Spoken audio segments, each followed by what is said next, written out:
In 1887, the French formed Indochina, consolidating its colonial presence in Cambodia, Laos, and Vietnam. During World War II, the Japanese occupied Vietnam and weakened the French position there. This led to the formation of a communist organization in 1942 called the Viet Nam Độc lập Đông Minh Hội, also known as the Viet Minh, to fight for independence for Vietnam. The Viet Minh's goal was to free Vietnam of the French occupation. This led to what is known as the French Indochina War, which lasted from 1946 to 1954. In 1953, Ho Chi Minh, the Viet Minh leader, led the Vietnamese to fight the French for the last time at the decisive Battle of Dien Bien Phu. The defeat of the French at the Battle of Dien Bien Phu, which was a result of the Viet Minh's superior military skill and support and the weakness of the French government, led to a reaction, the removal of the French colonies in Indochina, and influenced the fall of imperialism in the Western world. The Vietnamese won the Battle of Dien Bien Phu by such a large margin because the French underestimated the Vietnamese strengths in their own territory. This included their geographical location, their skill and motivation, and support from foreign communist nations. What the French thought to be a perfect offensive location turned out to be an advantage for the Viet Minh. Dien Bien Phu was a deep valley, or what the French called a cuvette.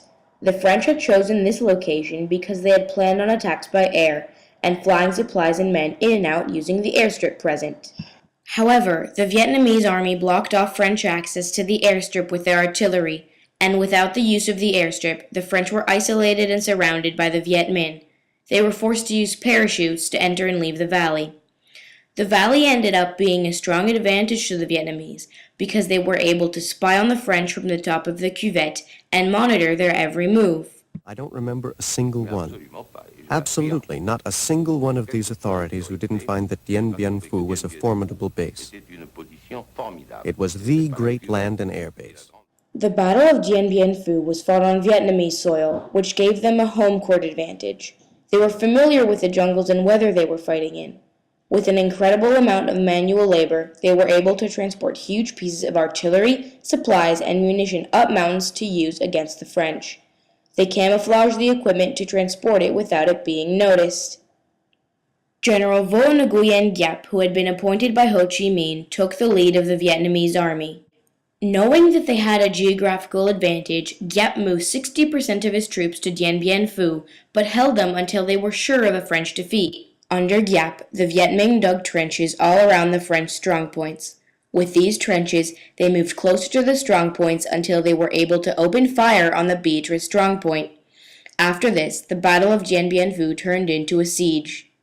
In addition to their own population, the Viet Minh had support from the Chinese communists. They were supplied with armor, artillery, and aircraft from the Chinese. As well as material assistance, the Chinese provided the Viet Minh with military advice. It was actually the Chinese's idea to attack vulnerable French strongpoints. General Giap's army was poorly trained, so Ho Chi Minh asked the Chinese for help. In 1950, 20,000 soldiers were sent into China to be trained and returned to Dien Bien Phu ready to fight. The additional help from the Chinese gave the Viet Minh significant advantages over the French, which would determine the reactions and reforms of the French colonial empire. As well as underestimating the Vietnamese during battle, the French made several strategic mistakes and lacked the support at home to win the war. During the French Indochina War, several generals were appointed to lead the army. General de Lattre de Tassigny arrived in Vietnam with his second-in-command, General Raoul Salon, in December 1950. De Lattre was a very experienced general, but also very proud of himself and temperamental. After de Lattre's death from cancer, Salon took over. General Salon did not have the military skill of his predecessor, which may have created weakness within the French army. In 1953, General Henri Navarre was appointed as the new commander in Vietnam. Navarre had never served in Asia and knew nothing about Indochina. He also struggled to train a Vietnamese army. Navarre did not believe that fighting in Dien Bien Phu was crucial for a French victory over the Viet Minh, and did not give orders to execute battle plans until it was too late. One of Navarre's greatest mistakes was underestimating the skill and tactics of General Giap's army. In November 1953, General Navarre appointed Colonel Christian de Castries to lead the operations in Dien Bien Phu. During the Battle of Dien Bien Phu, the commanding generals were said to have disagreed on how to follow through with battle plans.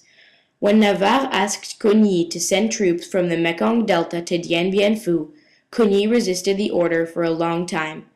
This led to poor communication within the army, creating confusion and disorder. Throughout the Indochina War, the French generals repeatedly asked for additional troops, but these requests were always denied. The only troops that were available were of mixed ethnicities, composed of especially North Africans of different countries. The ethnic diversity led to weaker nationalist engagement. Many of the troops deserted Dien Bien Phu when the battle turned to Vietnamese advantage, an indicator that the French army was ready for reform. Not only did the government in France refuse supplies to the soldiers in Vietnam, the public at home was mostly anti-war. In 1953, the French national newspaper Le Monde took a poll regarding the French Indochina War. 35% of the population wanted negotiation, 15% wanted to leave Indochina, and another 15% wanted to stay and fight. A large percent of the population was not even aware of the happenings in Vietnam. Many citizens were solely focused on the reforms of the French government and new domestic developments. The final Battle of Dien Bien Phu took place on May 7, 1954. The French defeat in Dien Bien Phu led to a significant reaction in French government and imperialism. Before the expulsion of the French from Vietnam, the colonized countries had been considered weak powers. Once Vietnam, a colony, defeated France, a strong imperialist power, the reaction of the other colonies was to start revolutions for their own independence. The prime event signaling the end of French colonization in Vietnam and the partition into the North and South was the Geneva Conference. The day after the French defeated Dien Bien Phu, delegates met in Geneva to discuss Indochina's future. Pierre Mendès France, France's premier and foreign minister, was one of the leading personalities. A day after the conference was done and the accords were signed, Mendès France gave a speech to the French National Assembly in Paris, which outlined the agreements that had been made on the situation in Indochina. The tragic Battle of Dien Bien Phu and the subsequent expulsion of France colonies from Vietnam had several impacts on French and Vietnamese politics. When Dien Bien Phu fell, so did the government in Paris. The defeat at Dien Bien Phu changed the whole perspective of the French government and initiated a long-lasting reform. The colonial empires would start falling one after the other. The Geneva Conference in 1954 that ended the Indochina War temporarily divided Vietnam at the 17th parallel. A demilitarized zone separated the two parts, and national elections to reunite the country were to be held in 1956. The state of Vietnam, headed by Emperor Bao Dai, then living in France, governed the south, and Ho Chi Minh's Democratic Republic of Vietnam governed the north. Ho Chi Minh's reaction to this partition was to sever all ties between the French government and northern Vietnam. Ho Chi Minh made a powerful speech after the Geneva Conference. He declared, "The Declaration of the French Revolution made in 1791 on the rights of man and the citizen also states, all men are born free and with equal rights, and must always remain free and have equal rights. Those are undeniable truths. Nevertheless, for more than 80 years, the French imperialists, abusing the standard of liberty, equality, and fraternity, have violated our fatherland and oppressed our fellow citizens. They have acted contrary to the ideals of humanity and justice." He concluded his speech with, "For these reasons, we, members of the Provisional Government, representing the whole Vietnamese people, declare that from now on we break off all relations of a colonial character with France.